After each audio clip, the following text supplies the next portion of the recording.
নমস্কাৰ মৰমৰ ছাত্ৰ ছাত্ৰীসকল, তোমালোকক সকলোকে মোৰ ইউটিউব চেনেলটোলৈ স্বাগতম জনাইছোঁ।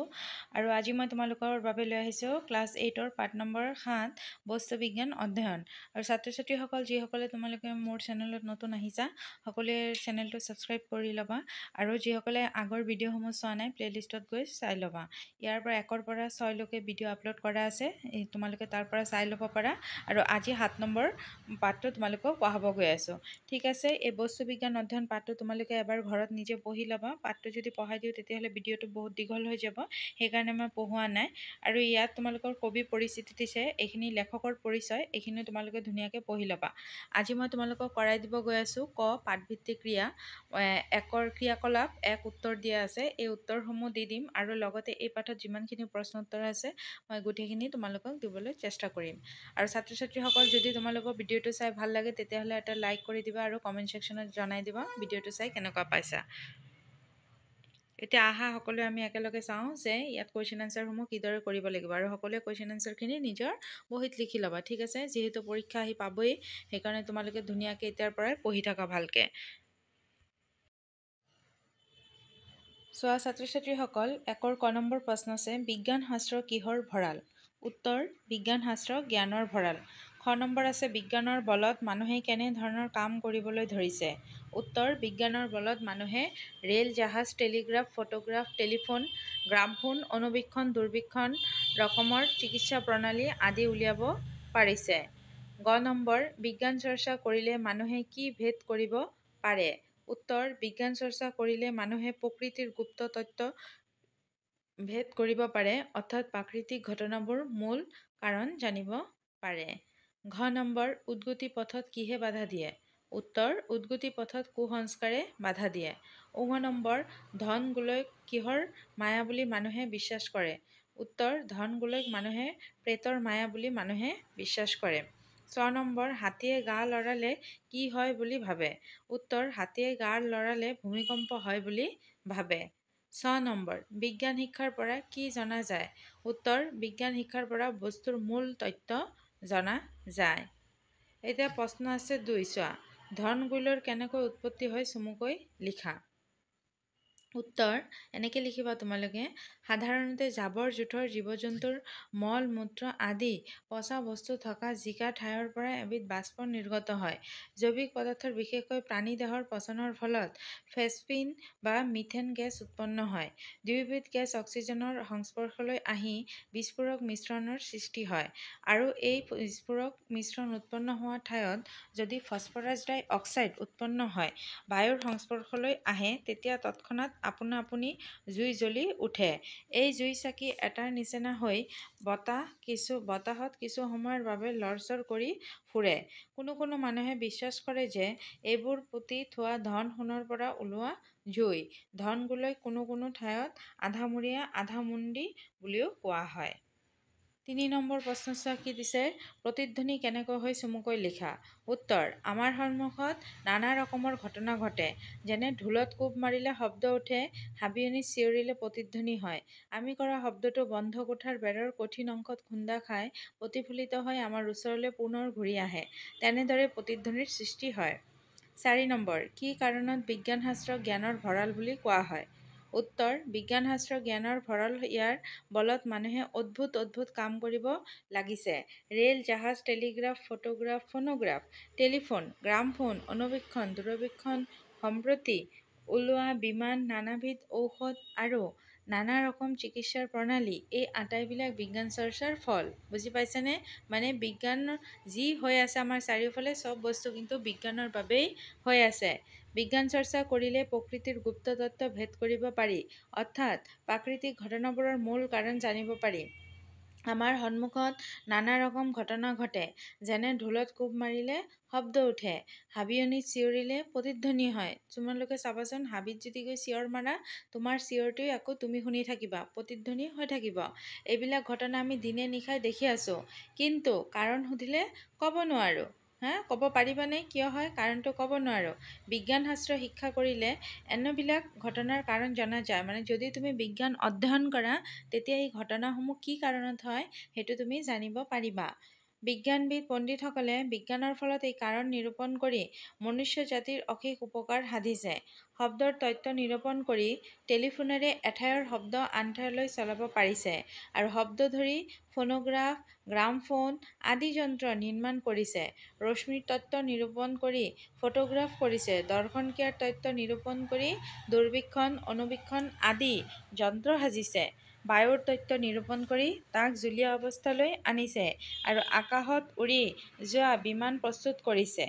বিজ্ঞান চৰ্চাৰ পৰা আজি পৰিমিত প্ৰকৃতিৰ ইমানখিনি তথ্য পোৱা গৈছে আৰু চৰ্চা কৰি থাকিলে আগলৈ যে কিমান নতুন ৰহস্য বিদিত হ'ব তাক কোনে ক'ব পাৰে।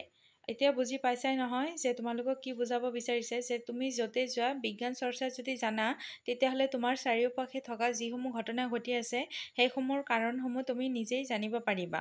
ঠিক আছে, নেক্সট চোৱা কি দিছে। কৈছে যে আচল মতে মনুষ্য জাতিৰ বৰ্তমান সভ্যতা কেৱল বিজ্ঞান চৰ্চাৰ ফল, সেয়েহে বিজ্ঞান শাস্ত্ৰক জ্ঞানৰ ভঁৰাল বুলি কোৱা হয়। ঠিক আছে, বুজি পাইছা ছাত্ৰ ছাত্ৰীসকল।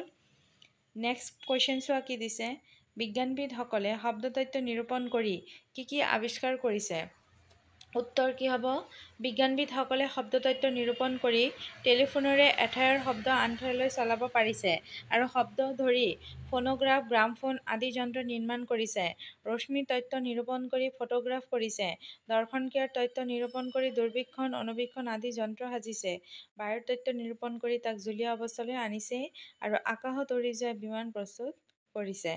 ঠিক আছে, শব্দ তত্ত্ব নিৰূপণ কৰি কি আৱিষ্কাৰ কৰিছে সেইটো তোমালোকক ইয়াত ধুনীয়াকৈ বুজাই দিলে হা। তাৰপিছত চোৱা কি কৈছে 6 নম্বৰ কৈছে প্ৰসংগ সংগতি দৰ্শাই ব্যাখ্যা কৰা। কি প্ৰসংগত কথাটো কোৱা হৈছে সেইটো তুমি সংগতি ৰাখি তুমি ব্যাখ্যা কৰিব লাগে। ক নম্বৰ, কুসংস্কাৰ উদগতি পথৰ এটা বাধা। এই কথাফাকি বস্তুবিজ্ঞান অধ্যয়ন নামৰ পাঠটোৰ পৰা তুলি লোৱা হৈছে। মানুহৰ মাজত চলি অহা সকলোবোৰ কথাই যে সঁচা নহয়, বিজ্ঞানে তাৰ সঁচা মিছা প্ৰমাণ কৰিব পাৰে। এই কথা ক'বলৈ যাওঁতে এই কথা ফাঁকি উল্লেখ কৰা হৈছে। প্ৰাচীন কালৰ পৰা মানুহেই মিছা কথা কিছুমান সঁচা বুলি বিশ্বাস কৰি আহিছে। এইবোৰকে কুসংস্কাৰ বোলে। এনে ধৰণৰ কুসংস্কাৰে জাতিৰ উদগতি পথ আৰু ব্যক্তিৰ কুসংস্কাৰে ব্যক্তিগত উদগতি পথত বাধা দি আহিছে। এই কুসংস্কাৰবোৰ আঁতৰাবলৈ বিজ্ঞানে অহৰহ চেষ্টা কৰি আহিছে। কাৰণ বিজ্ঞানে কুসংস্কাৰ নিৰূপণ কৰি মানুহৰ ডাঙৰ উপকাৰ সাধন কৰিছে। ঠিক আছে, বুজি পাইছা। নেক্সট খ নম্বৰ, বিজ্ঞান শাস্ত্ৰ জ্ঞানৰ ভঁৰাল। এই কথাফাকি বস্তুবিজ্ঞান অধ্যয়ন নামৰ পাঠটোৰ পৰা তুলি লোৱা হৈছে। বিজ্ঞান শাস্ত্ৰ অধ্যয়ন কৰিলে আমি প্ৰকৃত জ্ঞান লাভ কৰিব পাৰোঁ। বিজ্ঞানৰ অধ্যয়নৰ দ্বাৰাই মানুহে নিতে নতুন নতুন বস্তুসমূহ উদ্ভাৱন কৰিব পাৰিছে। বিজ্ঞানৰ দ্বাৰাই যিহেতু প্ৰকৃতিত ঘটি থকা ঘটনাবোৰৰ প্ৰকৃত কাৰণবোৰ জানিব পাৰি, সেয়েহে তাৰে আঁত ধৰি বিজ্ঞানীসকলে নতুন নতুন বস্তুৰ উদ্ভাৱন তথা আৱিষ্কাৰ কৰিব পাৰিছে। এই বিশাল বিশ্বজগতৰ যিকোনো কথা বা যিকোনো ঘটনাৰ বিষয়ে জানিবলৈ হ'লে আমি বিজ্ঞানৰ চৰ্চা কৰিবই লাগিব। যেনেকৈ মানুহে পথাৰৰ শস্য আনি ভঁৰালত সঞ্চিত কৰি থয়, তেনেকৈ বিজ্ঞান শাস্ত্ৰতো সকলোবোৰ জ্ঞান সাঁচি থোৱা হয়। মাত্ৰ আমি তাক অধ্যয়ন কৰিলে সেই জ্ঞান লাভ কৰিব পাৰোঁ। বুজি পাইছানে কি ক'ব বিচাৰিছে? বিজ্ঞানত চব বস্তু দিয়াই আছে। আমাৰ চাৰিওপাশে কি কাৰণত কোনটো ঘটনা ঘটি আছে তাৰ বৃত্তান্ত দিয়াই আছে। খালি তুমি কি কৰিব লাগিব? অধ্যয়ন কৰিব লাগিব। তুমি সেই জ্ঞানটো ল'ব লাগিব। তেতিয়াই তুমি নিজেই ক'ব পাৰিবা তোমাৰ চাৰিওপাশৰ ঘটনাবিলাক কি কাৰণত হৈ আছে। গ নম্বৰ চোৱা। গ নম্বৰ কি কৈছে? মনুষ্য জাতিৰ বৰ্তমান সভ্যতা কেৱল বিজ্ঞান চৰ্চাৰ ফল। উত্তৰ, এই কথাফাকি বস্তুবিজ্ঞান অধ্যয়ন নামৰ পাঠটোৰ পৰা তুলি লোৱা হৈছে। কেৱল বিজ্ঞান চৰ্চাৰ ফলতেহে যে আজিৰ সভ্যতাৰ সৃষ্টি হৈছে সেই কথা বুজাবলৈকে লেখকে কথাষাৰ কৈছে। গুহাত বাস কৰা আদিম মানুহে ক্ৰমবিৱৰ্তনৰ বহুতো স্তৰ পাৰ হৈ আজিৰ অৱস্থাত উপনীত হৈছেহি। যেতিয়া তেওঁলোকে বিজ্ঞানৰ প্ৰথমটো ঢাপত ভৰি দিলে, তেতিয়াৰ পৰাই মানুহে উত্তৰণৰ পথত ভৰি দিলে। যেতিয়াৰ পৰা মানুহে বিজ্ঞানৰ জৰিয়তে বিভিন্ন প্ৰাকৃতিক ঘটনাবোৰৰ আঁৰত থকা তত্ত্ববোৰৰ কাৰণবোৰ জানিব পাৰিলে, তেতিয়াৰ পৰাই বিজ্ঞানীসকলে নতুন নতুন বস্তুৰ আৱিষ্কাৰ তথা উদ্ভাৱন কৰিলে। আজিৰ মানুহৰ জীৱনৰ প্ৰতিটো খোজতে বিজ্ঞানৰ এক অৱদানসমূহৰ প্ৰয়োগ অপৰিহাৰ্য। সেয়া চিকিৎসা বিভাগ, প্ৰতিৰক্ষা বিভাগ, শিক্ষা বা সংস্কৃতি বিভাগ, যাতায়াত পৰিবহণ ব্যৱস্থা, কৃষি শিল্প, দৈনন্দিন ব্যৱহাৰ কৰা সামগ্ৰীকে ধৰি সকলোবোৰতে বিজ্ঞানে আগবঢ়োৱা আৱিষ্কাৰসমূহৰ প্ৰয়োগ হয়। গতিকে লেখকে কোৱাৰ দৰে সমগ্ৰ মনুষ্য জাতিৰ বৰ্তমানৰ সভ্যতাটোৱেই বিজ্ঞান চৰ্চাৰ ফল। ঠিক আছে, নেক্সট আছে কি ঘ চোৱা। ঘত দিছে সকলোৰে কিঞ্চিত কিঞ্চিতেহে এটাৰ সৌমোচিত, মানে সকলোৱে যদি অলপ অলপকে মানে সঞ্চয় কৰে সেইটোৱে বহুত ডাঙৰ হয়। উক্ত বাক্যভাগি আমাৰ পাঠ্যপুথি সত্যনাথ বৰাদেৱৰ দ্বাৰা বিৰচিত বস্তু বিজ্ঞান অধ্যয়ন নামৰ পাঠটিৰ পৰা তুলি দিয়া হৈছে। বিজ্ঞানৰ অনেক বিভাগ আছে আৰু আমাৰ তাৰে সকলোবোৰৰে সামান্য হ'লেও জ্ঞান থকা উচিত, এই কথাষাৰ বুজাবলৈ উক্ত বাক্যভাগি উল্লেখ কৰা হৈছে। বিজ্ঞান শাস্ত্ৰ নানাবিধ আছে, সকলোবিধৰ জ্ঞান লাভ কৰা বৰ দুষ্কৰ কথা। সেই দেখি মানুহে এবিধ বিজ্ঞানৰ মাথো চৰ্চা কৰে। আগৰ বিজ্ঞানবিদ পণ্ডিতসকলৰ একোজনে একোটা বিষয়ৰ বিজ্ঞানহে চৰ্চা কৰিছিল, কিন্তু এটা বিষয়ৰ সম্পূৰ্ণ জ্ঞান লাভ কৰিবলৈ সকলো বিষয়ৰ অলপ অলপ জানিব লাগে। সকলোৰে কিঞ্চিত কিঞ্চিতহে এটাৰ সূমোচিত। এতেকে আগয়ে সকলো বিষয়ৰ অলপ অলপ জ্ঞান গোটাই লৈ পাছত এক বিষয়ত ভালকৈ লাগিব লাগে। মানে যিকোনো বস্তুৰ বিষয়ে তুমি সকলো বিষয়ত অলপ অলপ জ্ঞান লৈ তাৰপিছতহে তুমি এটা বিষয়ৰ ওপৰত লাগিব লাগে। ৭ নম্বৰ কি দিছে, বহলাই লিখা। তুমি বহলাই লিখিব লাগে। কৈছে পাঠৰ আলমত কুসংস্কাৰ দৃষ্টান্ত কেইটামান উল্লেখ কৰা আৰু কি কৰিলে সমাজৰ পৰা কুসংস্কাৰবোৰ দূৰ কৰিব পাৰি লিখা। আমাৰ সমাজৰ যিসমূহ অন্ধবিশ্বাস বা কুসংস্কাৰ আছে সেইবিলাক আমি কেনেকৈ দূৰ কৰিব পাৰোঁ সেইটো দিছে চোৱা। উত্তৰ কি লিখিবা, পাঠত উল্লেখ কৰিছে যে বহুতো চহা মানুহে ধন গোলক পেটৰ মায়া বুলি বিশ্বাস কৰে আৰু কিছুমান মানুহে পৃথিৱীখন হাতীৰ পিঠিত থকা বুলিও বিশ্বাস কৰে আৰু ভাবে সেই হাতীয়ে গা লৰালে ভূমিকম্প হয়। বুজিছানে, এইটো কুসংস্কাৰ অন্ধবিশ্বাস।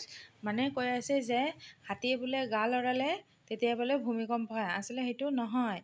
তোমালোকে যদি সমাজ বিজ্ঞান বা বিজ্ঞান যদি পঢ়া তেতিয়া তোমালোকে গম পাবা যে আমাৰ গোটেই পৃথিৱীখন কিন্তু কিছুমান ফলকৰ ওপৰত মানে অৱস্থিত হৈ আছে। সেই ফলকে যেতিয়া এটা ফলক বা প্লেট বুলিও কয়, এটা ফলকে আনটো ফলকৰ লগত যেতিয়া ধাক্কা খায় তেতিয়াহে কি হয়, ভূমিকম্প সৃষ্টি হয়।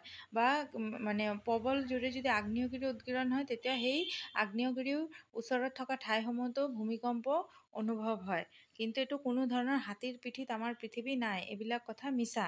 বুজি পাইছানে, সেইটোৱে ক'ব বিচাৰিছে। কৈছে ইয়াৰে এটা দৃষ্টান্ত হ'ল আগৰ দিনৰ কিছুমানৰ মাজত থকা সতীদাহ প্ৰথা কুপ্ৰথা।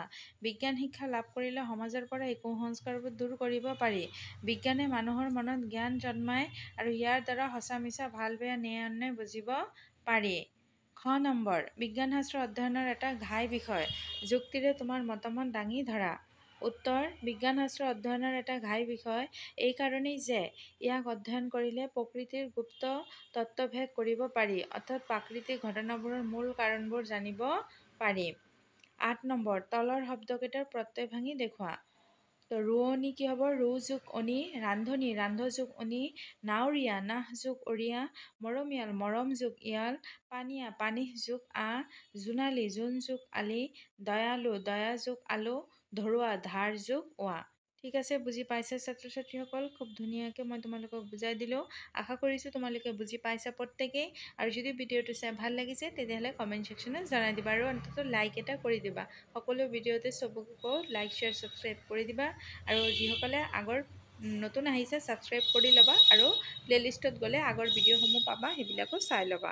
ঠিক আছে, সকলোকে ধন্যবাদ।